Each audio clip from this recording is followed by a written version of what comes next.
A continuación nos habla Antonio Serrano Rodríguez, ¿no?, sobre el tema de las disfunciones de la política de ordenación del territorio en el Estado de las autonomías y la necesidad de un enfoque absolutamente renovado. Y es quizás una de las personas que más sabe sobre este tema, dado su trayecto profesional. Él de formación es ingeniero de caminos, ¿no?, catedrático retirado en urbanística y ordenación del territorio de la Universidad Politécnica de Valencia. Pero sobre todo ha ostentado cargos de relevancia en la Administración General del Estado. Ha sido, entre 92 y 94, director general de Política Territorial y Urbanismo en el Ministerio de Obras Públicas, Transporte y Medio Ambiente. A continuación, entre 2004 y 2008, ha sido secretario general para el territorio y la biodiversidad. Es a su vez presidente del Comité Español del programa Man and Biosphere y, muy interesante también, ha sido durante muchísimos años presidente de la Asociación Interprofesional de Ordenación del Territorio, Fundicot, ¿no? Y en el marco de estas actividades de Fundicot nos hemos llegado a conocer y amablemente me habéis invitado muchas veces a participar y aportar mi granito. Hoy tú aportas tu granito a estas jornadas. Bienvenido, Antonio, tienes la palabra. Muchas gracias, buenos días. La verdad es que cuando me planteasteis el tema de mi intervención, no sabía muy bien cómo enfocarlo, por las disfunciones de la política de ordenación del territorio en el Estado de las Autonomías, la necesidad de un enfoque renovado. Y bueno, fue ayer cuando prácticamente cambié la propia estructura de la presentación que voy a hacer, centrándome básicamente primero en un repaso histórico muy rápido de esas disfunciones y después en esa necesidad de un enfoque renovado, concretándome en temas y en aspectos concretos que son urgentes en este momento. Con respecto a la reflexión, digamos, histórica, pues efectivamente me tengo que referir al papel de Fundicot, a su actividad en el tema de la docencia y de la ordenación del territorio desde 1975, es decir, 47 años, a los objetivos que desde un principio mantenía y seguimos manteniendo, al menos algunos seguimos manteniendo respecto a lo que debe ser la ordenación del territorio, una búsqueda de un territorio socioeconómicamente cohesionado, que básicamente quiere decir sin grandes desigualdades y con igualdad de oportunidades entre todas las personas, ambientalmente sostenible. Fundicot desde el principio hablaba de ecodesarrollo como un objetivo fundamental. Estamos hablando del año 75, no estamos hablando de esta palabra que en la actualidad se lleva mucho, donde la relación fundamental era que el medio ambiente, el patrimonio natural, sirviera al desarrollo, se conservara y se pusiera en valor para la calidad de vida de las personas. Y en tercer lugar, que fuera territorialmente equilibrado.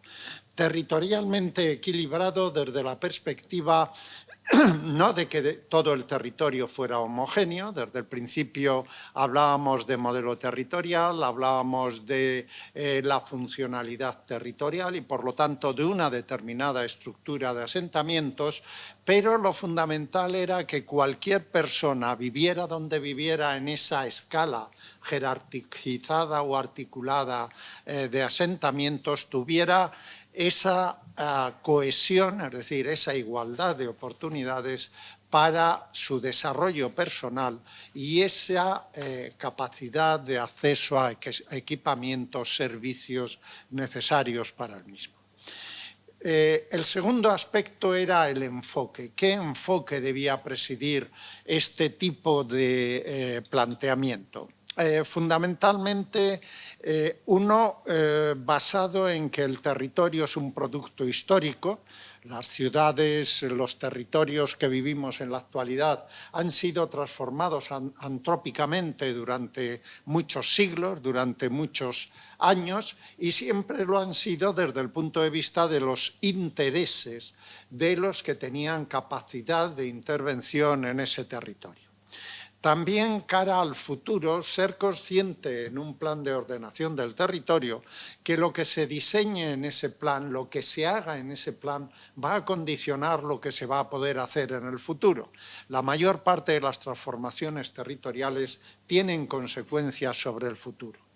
En tercer lugar, algo que ya se hablaba mucho, hablábamos por los años 70 no de los territorios vacíos, sino de los territorios despoblados, de los territorios desfavorecidos, era la palabra que se utilizaba en aquel entonces, que no eran capaces de generar esa igualdad de oportunidades ni esas potencialidades de desarrollo.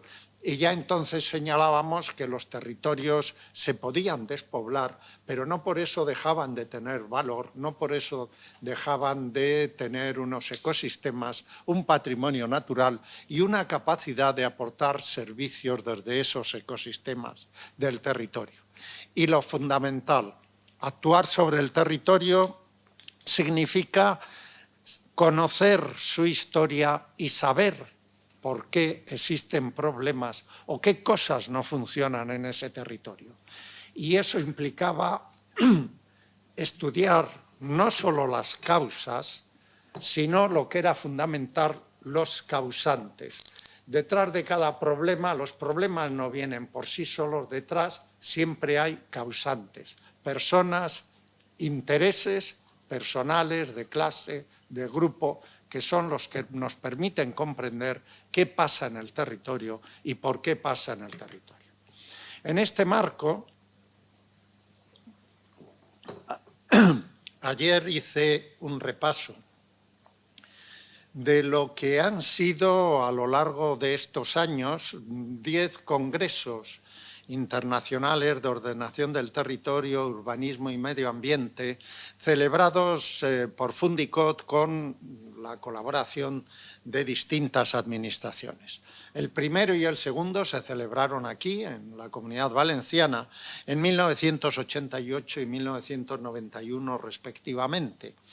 Y curiosamente, haciendo un repaso de las conclusiones, he llegado a las conclusiones de los 3 últimos congresos y he analizado, comparándolas, poniéndolas en la mesa todas juntas, qué es lo que hay de nuevo y qué es lo que, desgraciadamente, en la mayor parte de los casos, seguimos manteniendo como conclusión desde 1988 hasta la actualidad.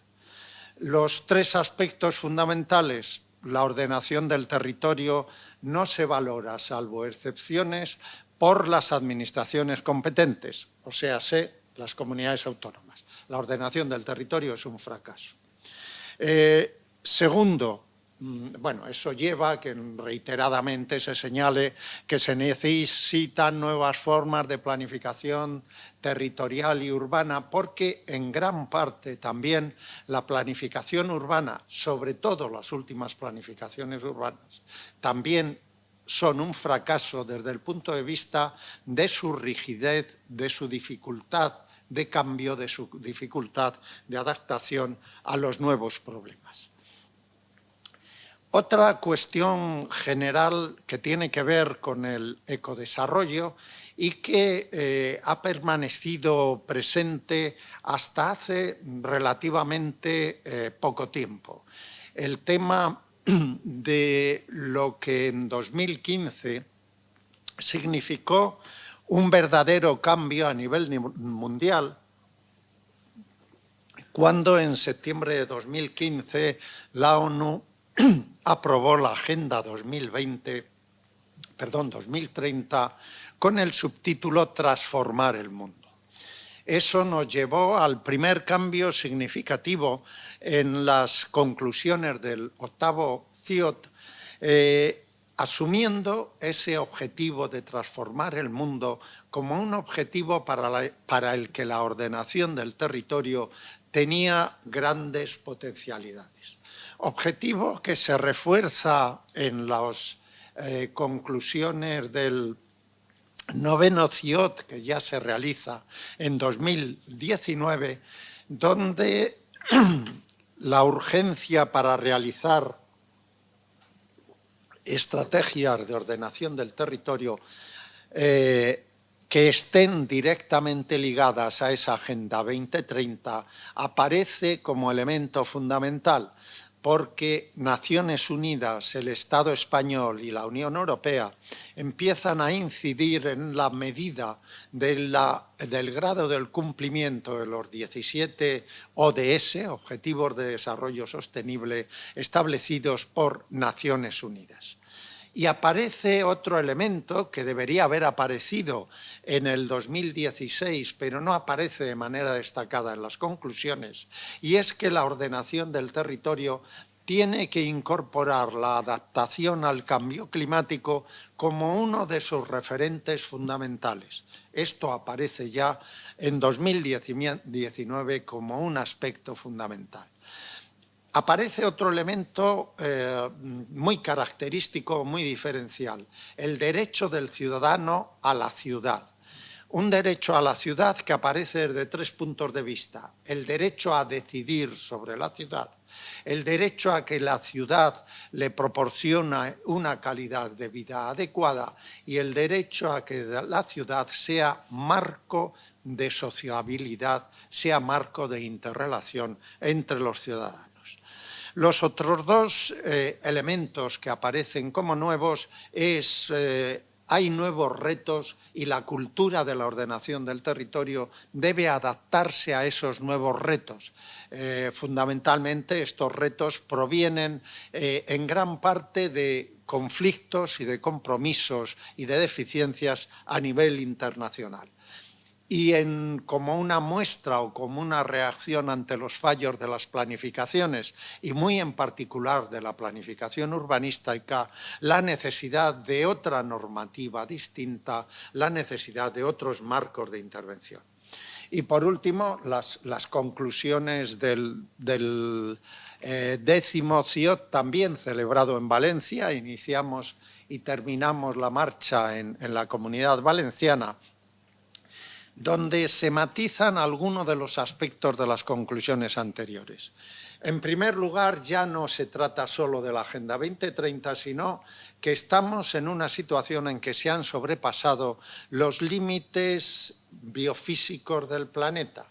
Es decir, estamos en una situación en que la necesidad de reacción va más allá de lo cotidiano, va y exige una transformación radical, ecosocial, en muchos aspectos desde el punto de vista del comportamiento socioeconómico, territorial y ambiental.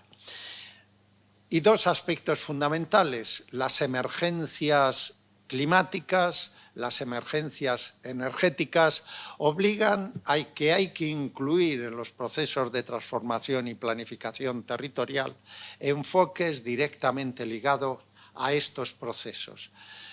Procesos que se convierten como un revulsivo y un freno a una dinámica que ha venido muy bien representada en el imaginario o en el relato popular como la situación del Titanic, el Titanic hacia un iceberg que le va a hundir, donde la única alternativa es reaccionar a tiempo, si estamos a tiempo, o pensar en los botes que van a tener que salvar a los que se puedan salvar. No se salvaron demasiados y el Titanic representaría el planeta. La planificación sigue reproduciendo viejos problemas y los principales es que se hace una planificación no viable, económica, en cuanto a capacidad de gestión o en cuanto a capacidad de llevar a cabo competencialmente los aspectos que de ellos se tratan, se hace una planificación rígida y alejada de la población, se hace una planificación que finalmente no se cumple y en muchos casos se queda en los cajones. Dicho esto, ¿qué debería cambiar o qué podría cambiar para, digamos, enfocar las cosas de otra manera? Bueno, al final, curiosamente, termino con unas reflexiones que coinciden o se insertan en lo que terminaba Antonio su actual conferencia.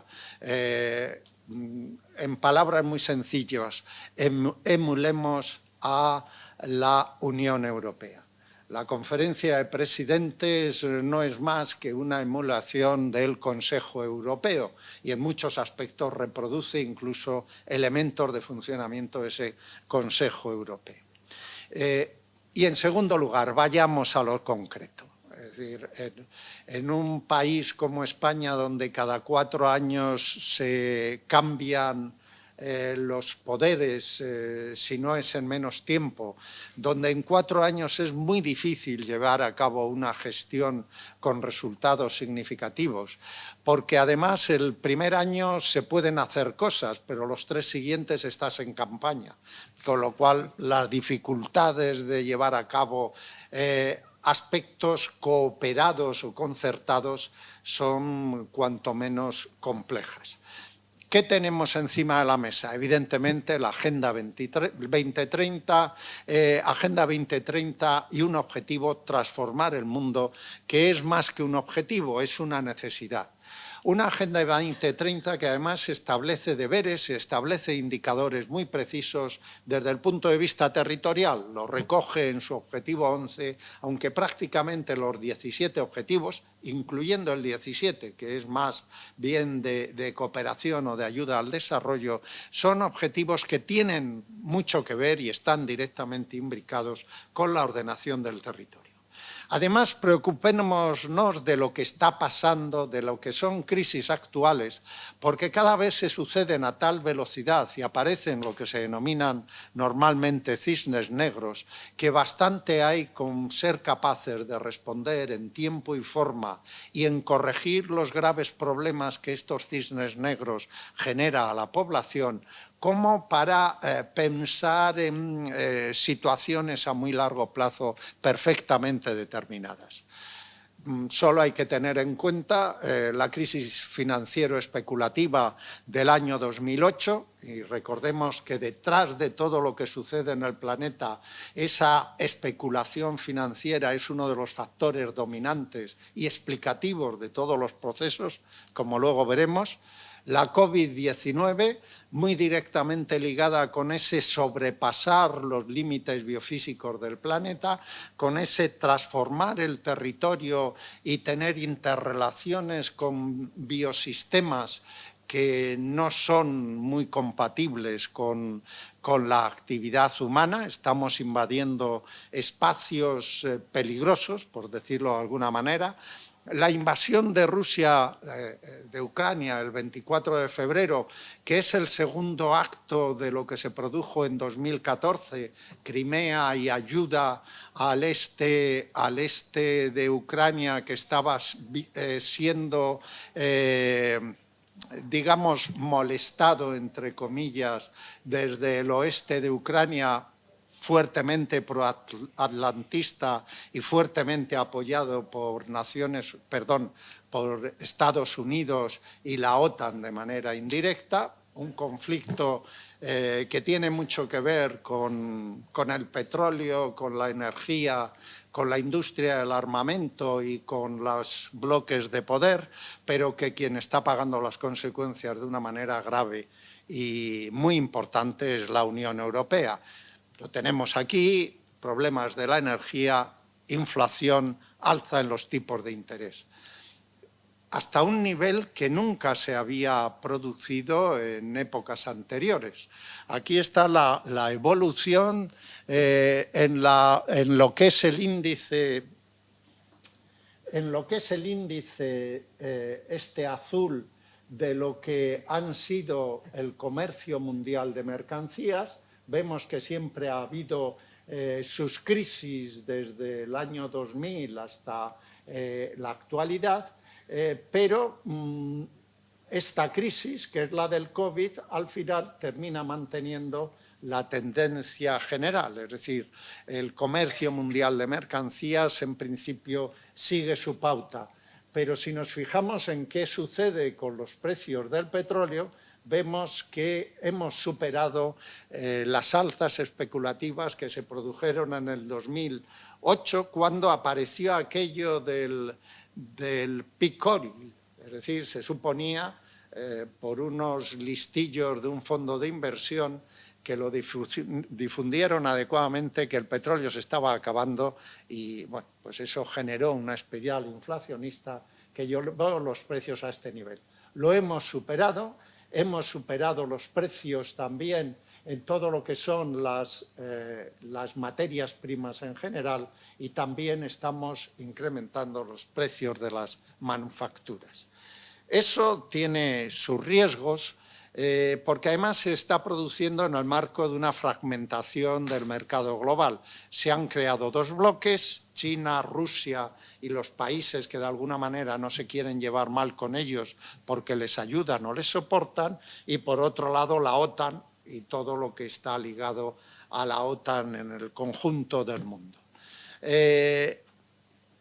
En paralelo, y muy directamente ligado con esto, una revolución científico-técnica que están cambiando las relaciones de producción y están cambiando también las formas de control de los mercados. Ha habido una lucha muy importante en este siglo XXI entre las grandes multinacionales ligadas a la revolución científico-técnica y las multinacionales de siempre, ligadas al petróleo, ligadas a la producción de automóviles, ligadas a la manufactura, que han perdido de una manera radical, fundamentalmente gracias a que las multinacionales de la revolución científico-técnica están muy directamente imbricados con la industria armamentística, están muy directamente imbricados con el control de mercados.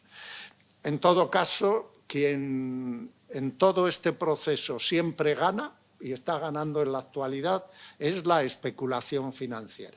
Los grandes fondos de inversión, uno dice, bueno, y luego veremos por qué el gas está tan caro en Europa. Pues simplemente porque los mercados de gas de futuro que se celebran en Holanda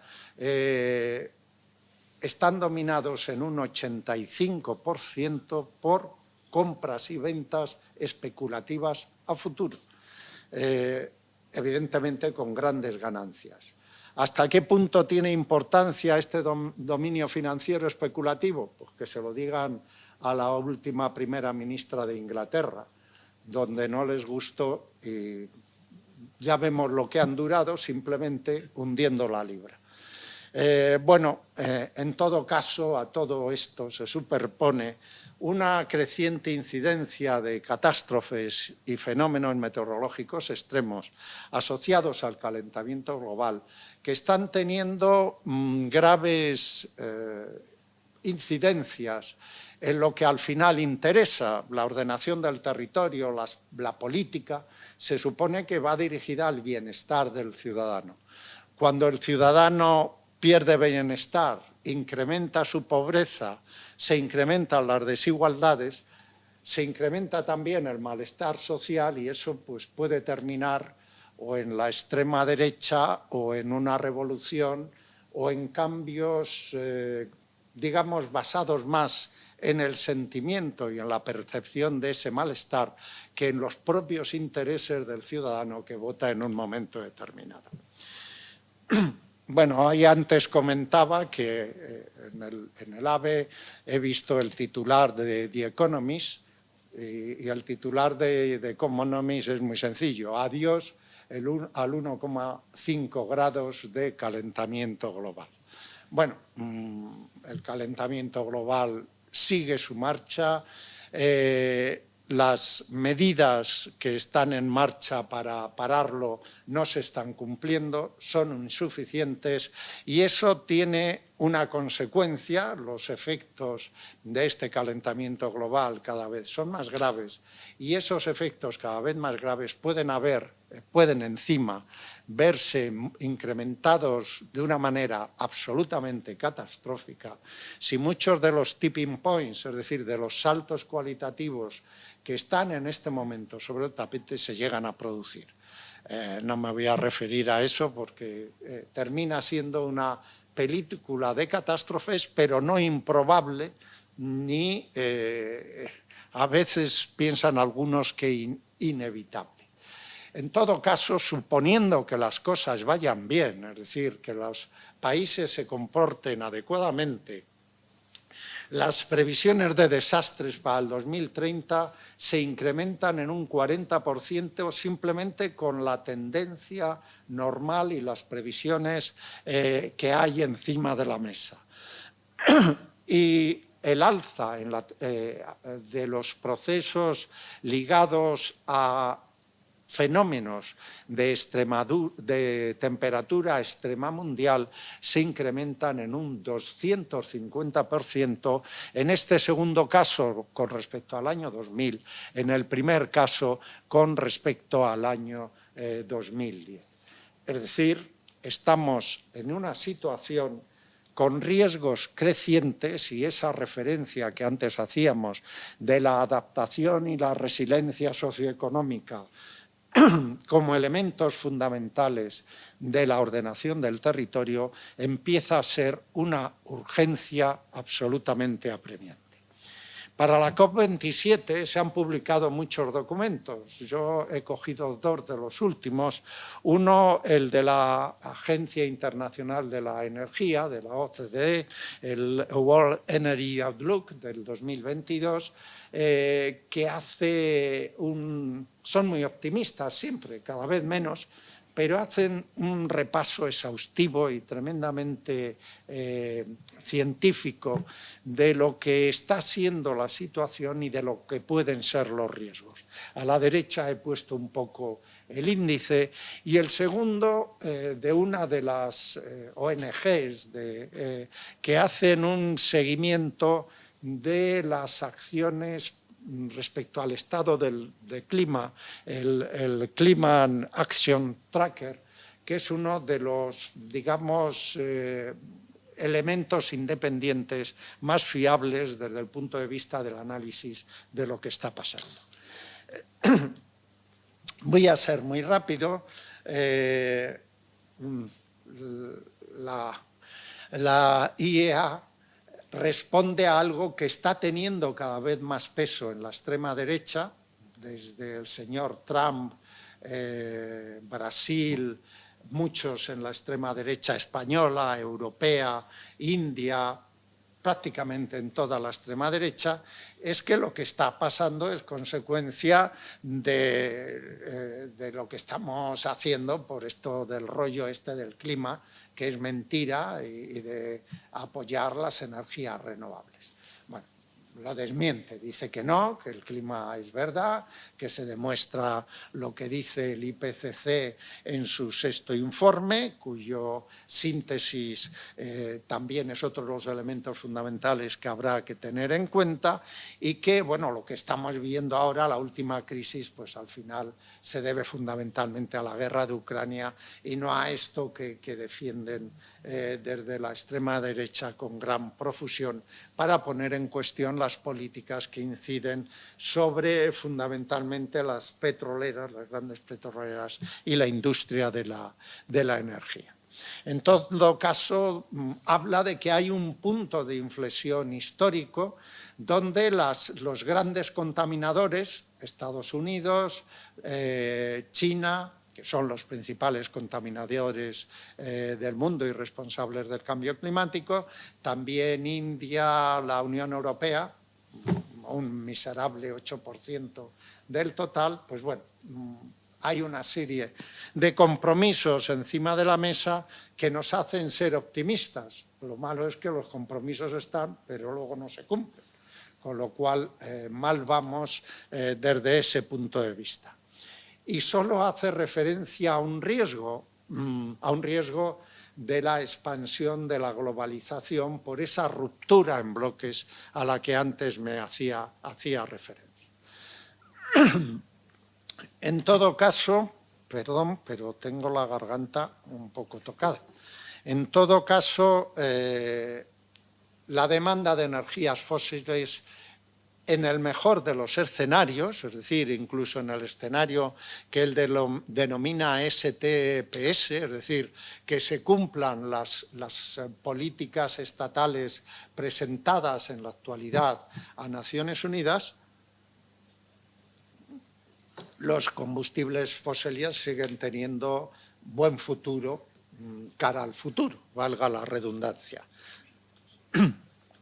Y ello ligado a un marco donde el problema no es la oferta o la demanda, sino los precios.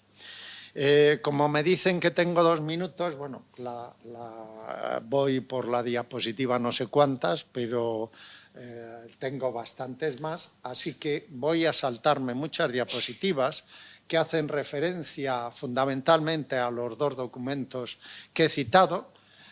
Son muy optimistas. Ojalá pudiéramos ser tan optimistas. Ponen encima de la mesa algo que la Unión Europea conocía desde el año 2014 y que decía tenemos que disminuir nuestra dependencia energética porque estamos fastidiados. Somos incapaces de controlar los precios, desgraciadamente lo ha hecho mal. Aunque a partir del 2019, con el Pacto Verde Europeo, pues ha puesto encima de la mesa elementos para corregir la situación. Elementos que además ha tenido que acelerar cuando la COVID la obligó a otra reacción mucho más importante para compensar los problemas que generó la COVID y puso encima de la mesa el mecanismo de recuperación y resiliencia y puso encima de la mesa unos presupuestos que han ido definiendo lo que han sido después sus políticas de defensa de ese Pacto Verde Europeo y de disminuir la dependencia energética y responder ante los efectos de esa dependencia energética y de la especulación en el mercado de la energía para resolver en la manera de lo posible una situación que al final está afectando a todo el mundo por el lado de la inflación, por el aumento de los tipos de interés, por una probable recesión que al final en un marco donde no hay capacidad de devaluar la moneda termina afectando y de manera muy grave al bienestar y a la calidad de vida de los ciudadanos. La Unión Europea ha puesto mucho dinero encima de la mesa con unos objetivos muy precisos. Ese dinero está ahí. A la vez está poniendo unas normas muy rígidas que deben ser cumplidas si se quiere acceder a esos dineros que son muy importantes y además de una gran cantidad para España. España está accediendo a esos dineros, más cerca de 80.000, en concreto 77.252 millones de euros encima de la mesa que están ahí para su disposición. Prácticamente la mitad ya se está utilizando y además otros 85.000 millones de euros en créditos ventajosos. Está claro lo que hay que hacer para avanzar en la línea de los objetivos europeos, transición ecológica, un mecanismo perfectamente articulado que viene posibilitado precisamente por esa capacidad de inversión pública y privada. Inversión que evidentemente debe centrarse en aquellos ámbitos que signifiquen ventajas comparativas para el bienestar y para el desarrollo.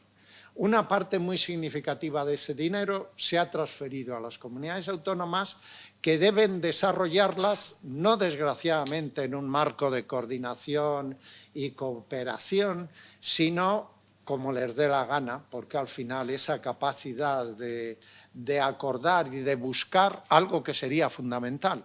Sinergias en las actuaciones del Estado, de las empresas privadas y de las comunidades autónomas, pues desgraciadamente en muchos casos brilla por su ausencia. Bueno, ¿sobre qué debe intervenirse? Pues fundamentalmente sobre la descarbonización, la desmaterialización y desde ese punto de vista la resiliencia socioeconómica y la adaptación a los riesgos. Estos serían los tres principales ámbitos de intervención. ¿Cómo? Pues las políticas están muy claras, yo las he recogido aquí, pero no las podemos comentar, aunque sí hay que tener en cuenta dos cosas. Esas políticas tienen que ser justas y tienen que evitar uno de los graves problemas que estamos padeciendo, el incremento de las desigualdades. Acaba de publicarse también este informe, el estado de la pobreza, por parte de la Secretaría de Estado de la Agenda 2030, donde se analiza la situación en España y que está empezando a empeorar como consecuencia de la COVID y consecuencia de los primeros ramalazos de la crisis en la que estamos señalados. Y además está incidiendo gravemente en esa división de la España del Norte y la España del Sur, donde la España del Norte está mucho mejor, la España del Sur mucho peor, y la correlación entre nivel de renta y niveles de pobreza es amplia. Mayor nivel de renta, menor nivel de pobreza.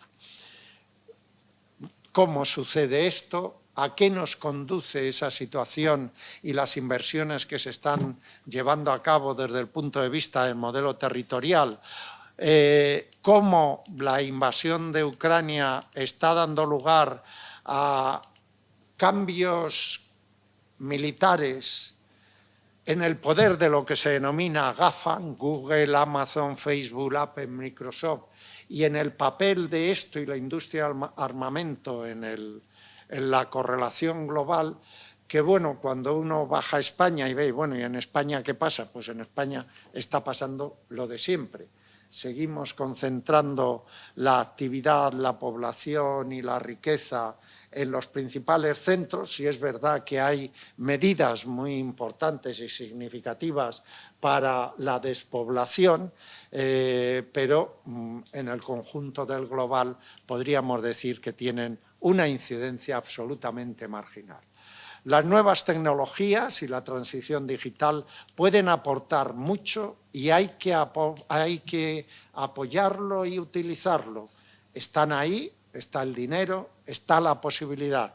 El mundo científico en España, las universidades tienen una gran capacidad de intervención al respecto. Y es posible, además, utilizar esas tecnologías para el procomún colaborativo, para el bienestar general, para una gestión inteligente del territorio, de los servicios públicos y, por lo tanto, de todas las actividades que nos competen.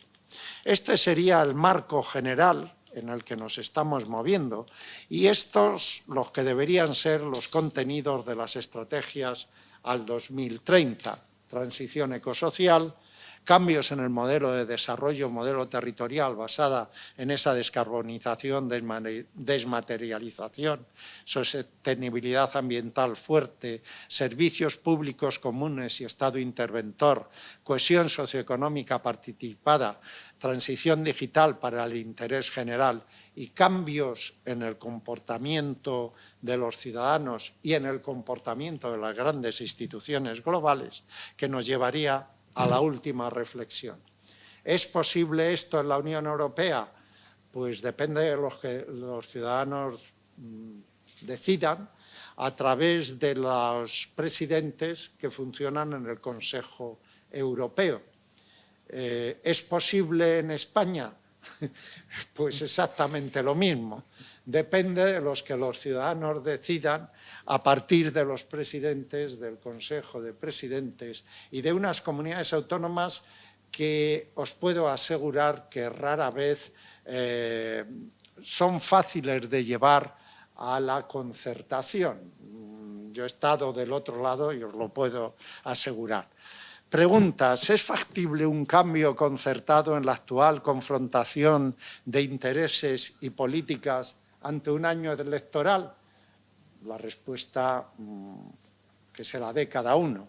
Segunda pregunta, ¿están todos los partidos de acuerdo con la necesaria transformación ecosocial o no? Bueno, se lo podemos preguntar al actual gobierno de Italia o al actual gobierno de Gran Bretaña, por ejemplo, por no entrar en algunas comunidades españolas donde evidentemente estos aspectos no son precisamente de su agrado. Nada más, muchas gracias por su atención. Muchas gracias, Antonio, por ese balance tan completo, crítico y ameno que nos ha enseñado, ¿no?, desde una perspectiva de tu dilatada experiencia profesional. La memoria histórica, ¿no?, es un factor de la complejidad, necesidad, dificultad del escenario global en el que tiene que moverse la ordenación del territorio. Pues quiero dejar lugar a preguntas, ¿no?, desde el público. Pido a Antonio Montiel que suba aquí para contestar posibles preguntas a él y a Antonio Serrano.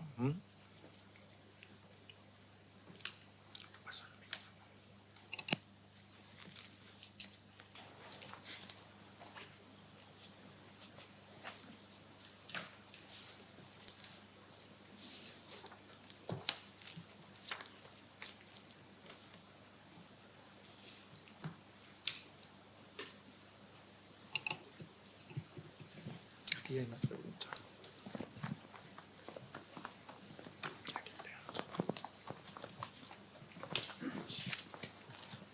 Gracias. Muy buenos días para todos. En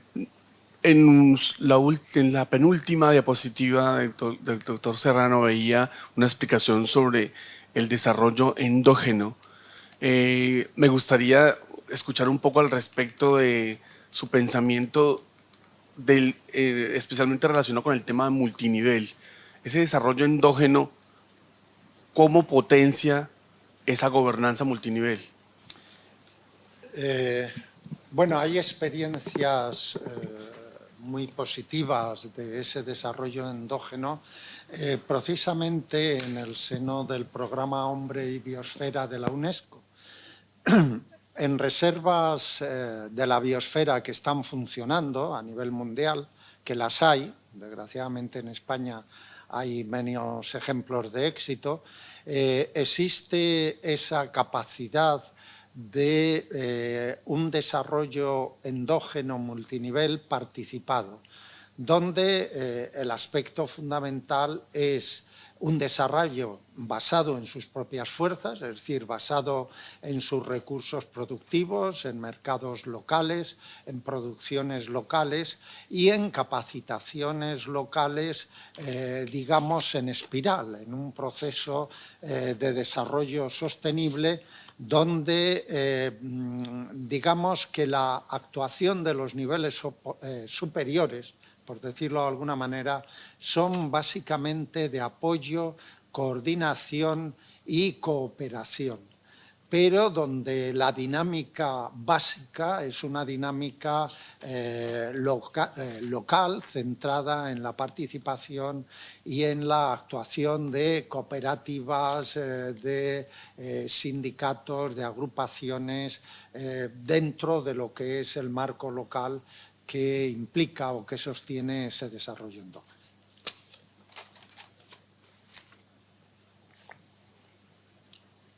Aquí Leandro, ¿no?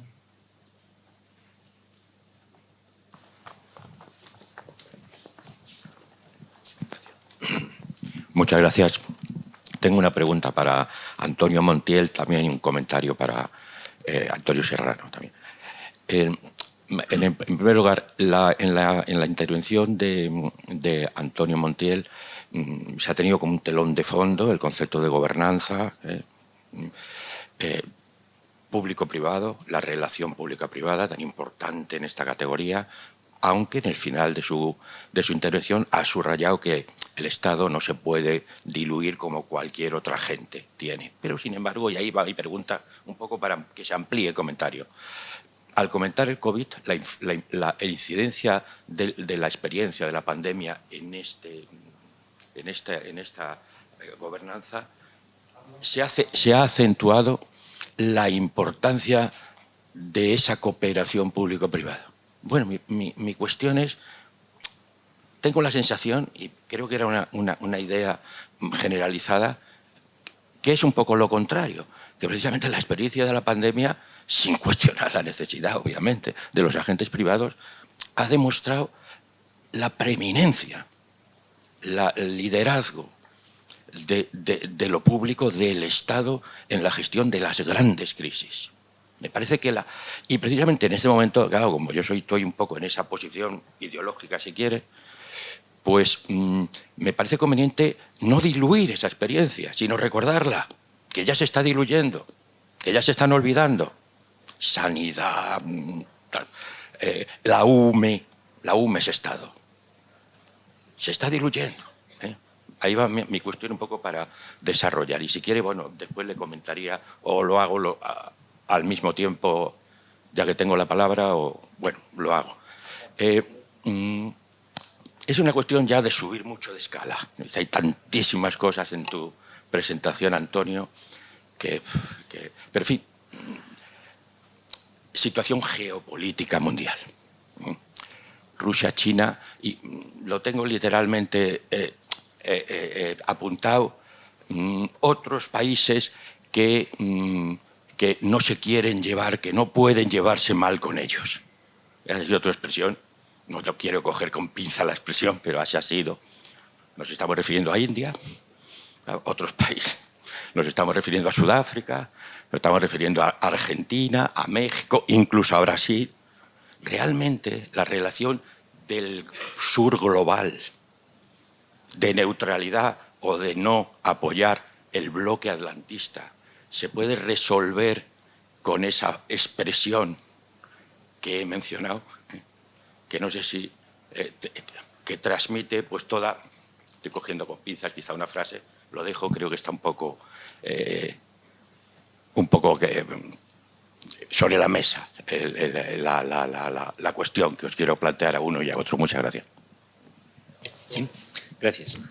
Bueno, sí, efectivamente, claro, yo lo que digo es, entendemos la necesidad de esa cooperación, que hay una confluencia de actores, una cooperación participada, pero lo que no, y reconocemos la existencia de actores e intereses diferenciados, pero lo que no podemos olvidar es que en última instancia los poderes públicos, los actores públicos tienen una misión. Y en nuestro caso, la misión que les vincula es la de defensa del Estado social y democrático de derecho. Es decir, hay no son objetivos, no son valores que estén al mismo nivel que los intereses o las estrategias empresariales.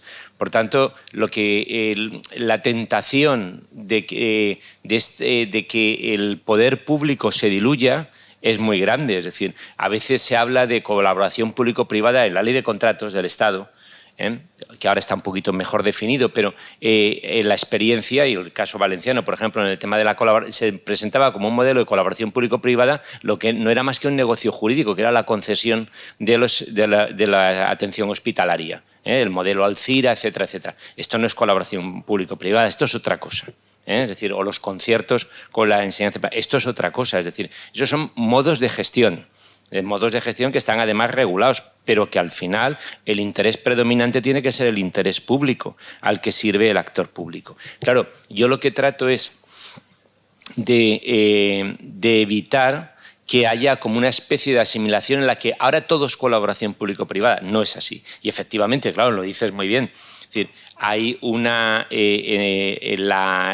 ese rol de garantía de servicios básicos esenciales, el papel que puede desempeñar la UME o que se ha podido desempeñar, pero en un nivel de participación de la Conferencia de Presidentes de los poderes públicos, hay que preservarlo, pero precisamente por eso, porque sirve a los valores del Estado social y democrático de derecho. No se trata de entrar a una especie de gobierno compartido en el que las multinacionales ya imponen, o por ejemplo el capital especulativo y financiero ya impone sus condiciones sin necesidad de cooperar. Es decir, el sistema público tiene que ser también un contrapeso.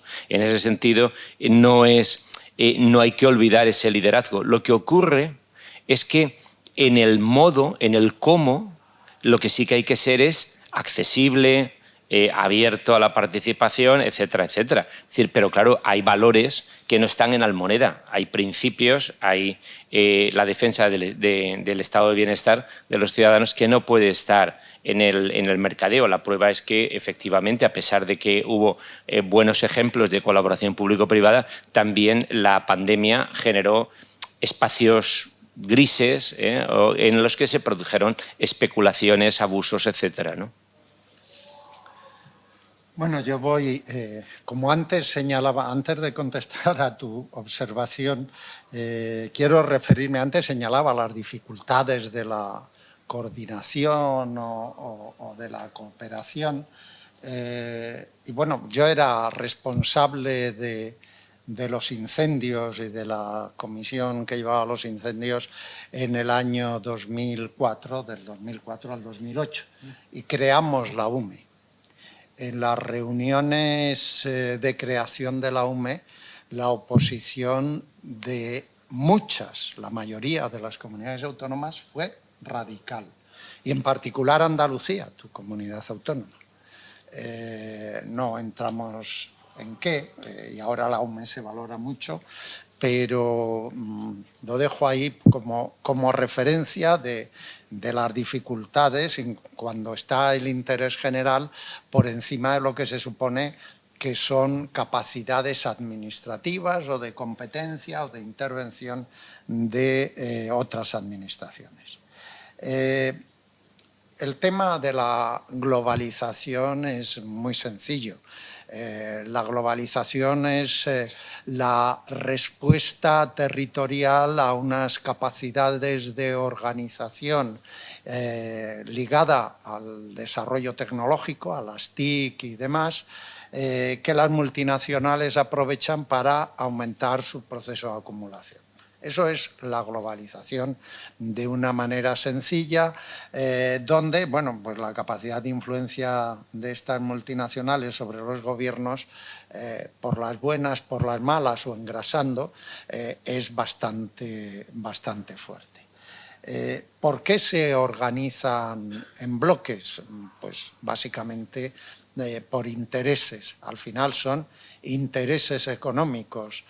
Rusia da muchas ayudas militares, de materias. Rusia es uno de los exportadores básicos de la mayor parte de las materias primas significativas en este momento, para las nuevas tecnologías y para la energía. China es demandante, pero de muchas cosas, pero da ayuda a muchos países, y bueno, lo que no quieren los países correspondientes es perder los negocios. Cuando tienen más negocios con Rusia o con China que con Estados Unidos y su área de influencia, pues lo tienen claro.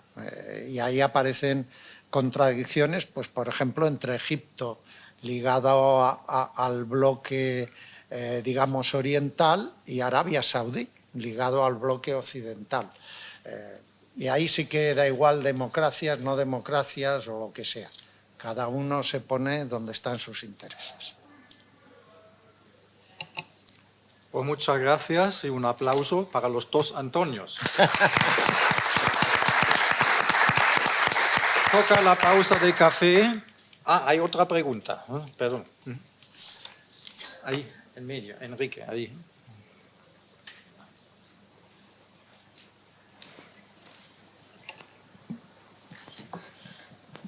Hola, primero gracias por esta conferencia muy interesante.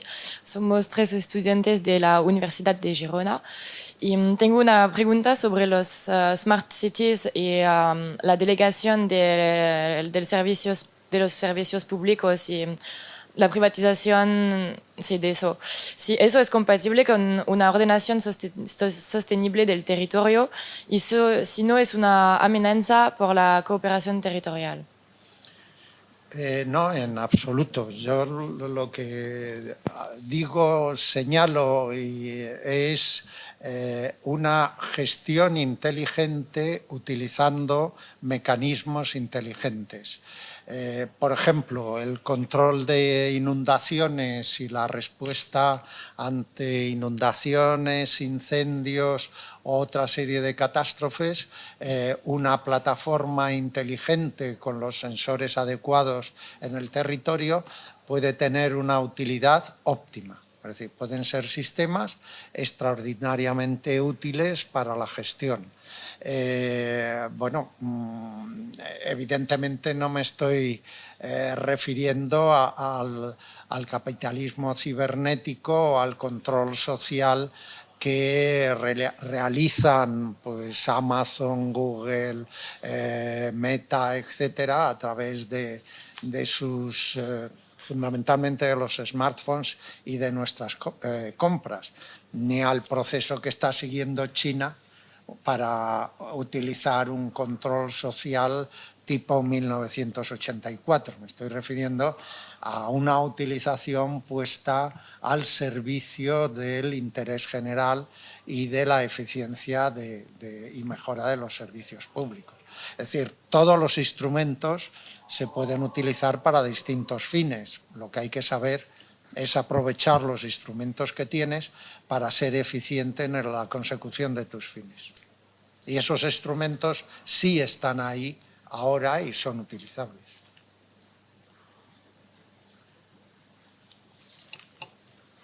Ahí, Hay otra pregunta. ahí, si me permite, como siempre, hay una cuestión que es la propiedad y explotación de los datos posteriores, claro. Es decir, que al final es la clave. El problema, muchas de estas contratos o concesiones que a veces se hacen con la colaboración privada, es que la administración pública no se convierte en propietaria de los datos, o al menos no completamente. Y eso sí que puede generar un problema posterior en cuanto al Big Data, ¿no? En cuanto a la explotación comercial o el uso inapropiado de los datos por parte de la empresa, sucesión a terceros, etc. ¿Queda alguna pregunta más desde el público? ¿Sí? Enrique, ahí.